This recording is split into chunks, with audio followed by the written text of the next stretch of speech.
What's up, everyone? This is Minnie coming at you today with another How I Build It. Today, I will be covering the Forrest Sherman, but before we get into it, a quick reminder, I received the Sherman from Wargaming for free as part of my rewards as being a community contributor for them. Additionally, do not forget to hit that subscribe button on the channel. About 80% of my viewers over the past month are not subscribed to the channel, so make sure you hit that to help me keep making great content. Now, Forrest Sherman is the new Tier 10 Premium American DD that has just come out. Boasts 3 guns with 127mm pen and a base reload time of 1.5 seconds before you add anything onto it. Fixed angle torpedoes along with pretty good AA defense and good concealment makes this ship an amazing one for fighting other destroyers and for fighting cruisers at tier 10. Even with battleships, you can still do damage, though it's not as effective against battleships, even with the HE and SAP combination, as I found it to be against destroyers and cruisers. But let's talk about what you should run on this. So the first thing to remember with this is we're going to talk about captain skills. Now, the Sherman's a little bit unique because there are several different sets of captain skills you can run and how you can kit this thing out between the modules and the captain skills to get what you want out of the ship. And I really love that about this one. So let's talk captain skills first off. Your first standard points are going to be the same. You're going to take preventative maintenance, last stand, survivability expert because you don't have a heal on this thing, along with superintendent, concealment expert, and adrenaline rush. Those points are guaranteed. So that's 1, 2, 3, 4, 5, 6, 7, 8, 9, 13. Those 16 points are set in stone.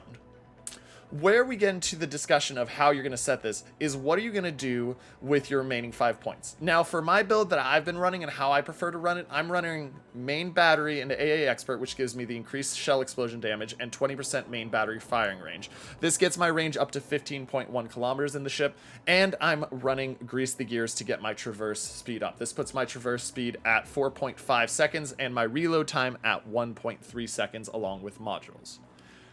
As we're going to talk about here in a second, you can make an argument, and if you change your modules around to compensate, you could go with main battery and AA specialist, which means you're going to get the better continuous AA damage. Your reload time is only going to be reduced by 5% down to 1.4 seconds, but because of that, you can, and what you're going to take in modules, you can go for consumable enhancement to get longer action time on your hydroacoustic search and surveillance radar.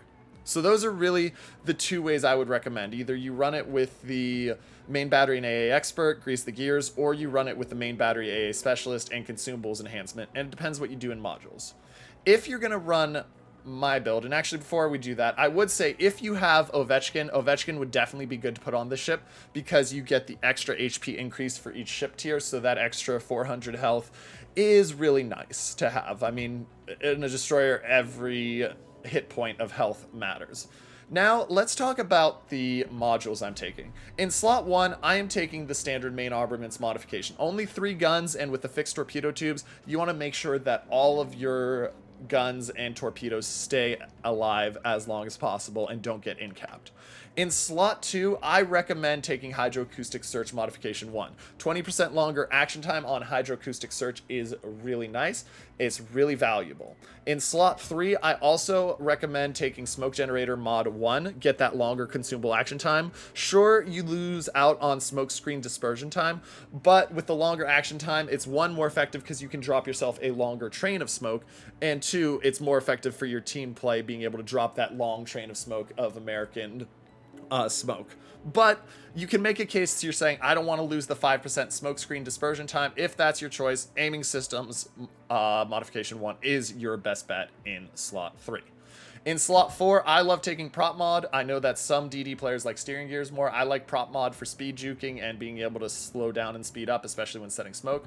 Slot 5, concealment system mod 1. This gets our concealment down to 6.5 kilometers, so you're not going to be out spotting Shimikazes and the other 6.1 kilometer DDs and the Darings of the world and such, but you're going to have a low detection and you're going to be able to fight whatever is there as soon as you spot it.